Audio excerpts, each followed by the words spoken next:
What's going on, people? Like I said, I'm going to be back for a couple reviews. A couple of them might have a little spoiler in it, I guess. A little more than the trailers give you, but I'm going to do that right after this. I said I'm going to shout out two people, and I will. These two guys, they're actually in music, totally opposite end of the spectrum, but they're both into music. They both got YouTube channels, so I'm gonna post the links on the bottom of this video. So the first one, my buddy Keith, he plays harmonica. He plays different places around Jersey and everything. His YouTube is Mr. Vulgar 85.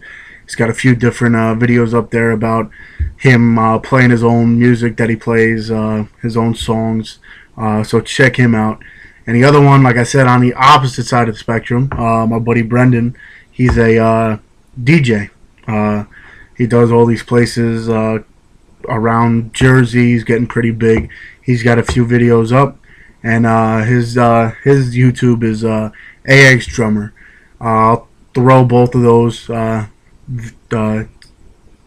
channels on the bottom of this, and yeah, hopefully, like I said, check them out, show them love.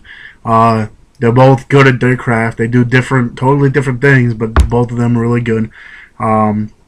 So yeah, and here's my reviews. This one I wasn't gonna review because I never read the book. It says it's about a book. I never read it. So plus this movie, I can't. To tell you the truth, there's a lot of, I think, deeper meaning to it. Like, I don't know if it's to do with high school or to do with problems. Like, the way the way I look at this movie is the one kid in this has his own problems. He has, I guess you want to call it mental issues or whatever. And he beats up with these other two people that, in their own right, have their own problem. And it all has to do with meeting high school, but it also has the way of when you meet certain people, it gets easier, I guess. Certain life gets easier, it just seems like, and then if they leave, whatever. But this is the perks of being a wallflower. It's got Logan Lerman, Emma Watson, and Urza Miller. Pretty much, it's about this guy right here goes into high school. He's a freshman. No one really knows him. He keeps to himself. He's quiet. He gets bullied every once in a while, and he pretty much hates it until he meets this kid and Emma Watson's character. They're brother and sister, and they pretty much take the kid under their wing, take him to parties, hang out with him, this. The kid starts liking Emma Watson's character. You can definitely tell he starts liking her, and it seems like she wants it, but she's also dating this kid from college, whatever, and it just seems like them two are getting closer and closer and closer. And the way it happens, Emma Watson's character, the boyfriend from college, starts treating her like crap, and then she goes and cries to this kid, and everything. It's pretty much how life goes, but every single one of these kids have their own little backstory, and like I said, it just seems like they all mesh together. It's somehow they all have bad lives, but they all went to getting together. It just seems like all that just goes away. So, like I said, I never really read the book. It said based on a critically acclaimed novel. I never read the book, so I really didn't know if it went to the story of the book or whatever. But I'd say watch it. It's definitely a good movie. This one, I thought it was gonna, when I first saw previews, I thought it was gonna be somewhat like what do you want to call it, phone booth, kind of like stuck in the same place the whole time, but it's not. It's got a good storyline. This one I give a little bit more of a little spoiler to, but it's got Sam Worthington. He plays this guy named Nick Cassidy, Elizabeth Banks, Jamie Bell, Anthony McKee, Genesis Rodriguez, and Ed Harris.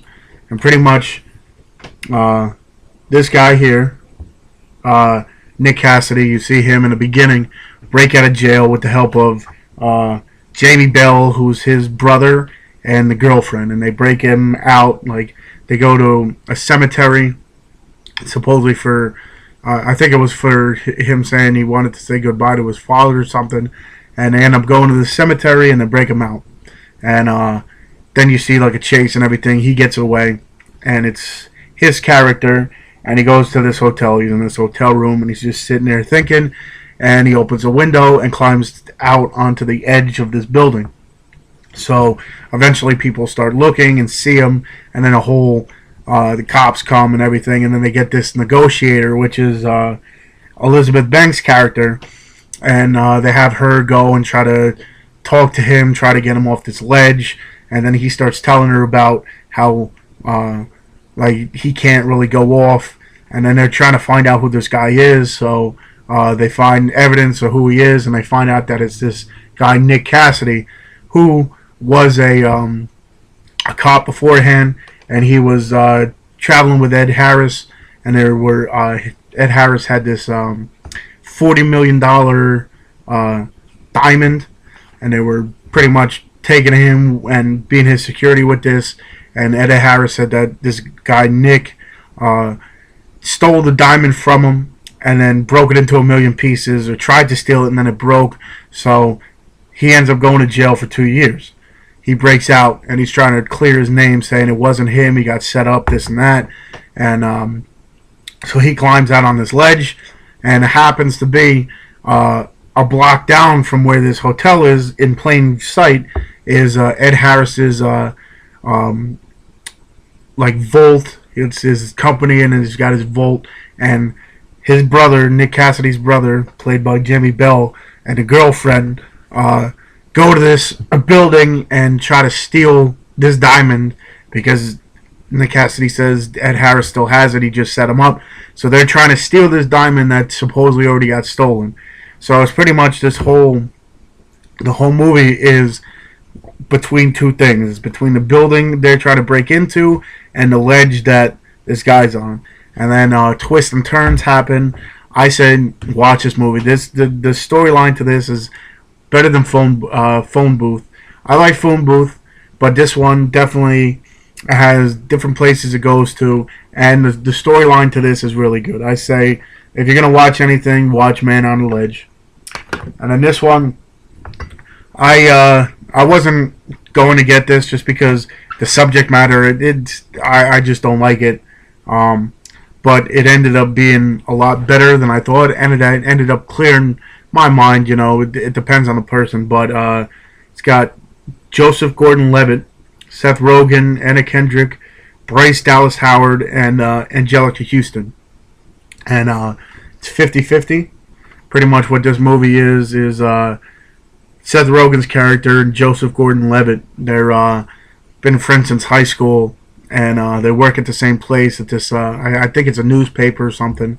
And pretty much the whole story is, in the beginning you see Joseph Gordon-Levitt running around, being all happy, this, that, this, but he keeps on complaining that he's got back pain.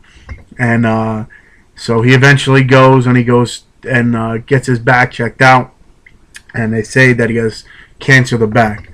So pretty much it's him trying to cope with it, and how the people around him try to cope with it too. Like Seth Rogen is his best friend. You see him trying to keep him up, have like a funny aspect to it, trying to keep it funny. Then his mom, he didn't want to tell her at first because she's over dramatic. Plus, also his father has Alzheimer's disease, so he doesn't remember that much. So he didn't want to put too much burden on his mom. And you see her go nuts. They sit at a dinner table, and he finally tells his mom, you know what, I have cancer. And the mom goes crazy, this and that. He's got a girlfriend in it, and you see how she goes through it. I don't want to spoil anything for this one. Anna Kendrick's character, she's a therapist, so I guess they send him to this therapist for mental health reasons. And she ends up being this is her third case, so she's new at this. So you see different people how different people react to this whole situation. Not only is it the person who has cancer, but everybody else around, how their lives are kind of changed to it too. But like I said, Seth Rogen's character kind of tries to take it to his own advantage. So you don't know if it's just him trying to beat the thing himself or he's trying to be an asshole. Like he tells him to come out with his head shaved so he can get girls and this and that. And then you see like eventually how everyone's lives is changed from it. But it's called 50-50 because they said it. The doctor at one point says you have a 50-50 shot of this working. You need to go for surgery, and you have a 50-50 chance of us getting it out and you living more, or the surgery not working and you pretty much having a certain amount to live. So I say, like I said, the whole cancer thing kind of, it's always been up in my head. It's been a weird subject, but this movie, to tell you the truth, did it right. And it kind of put a perspective into it where it was like, okay, like I understand, makes it a little bit easier to whatever, I guess, cope with or whatever. But 50-50, it's definitely a good movie. I say watch it. And yeah, so those are my reviews. Like I said, the two shoutouts, check them out. They're both good guys. AX Drummer and Mr. Vulgar 85. Like I said, I'll put them both on the down bar or whatever you call it. And actually, I want to start trying to do more reviews. So if you have any movies you want me to review, send it to me. If I have them, I'll review them. If not, I'll find some way to get it. But I want to try to get myself doing this more and more because it's just something I like to do. So if you have any movies you want me to review, tell me on a comment link, send me a message or whatever. So hopefully you like these and hopefully you watch them. And yeah, see you.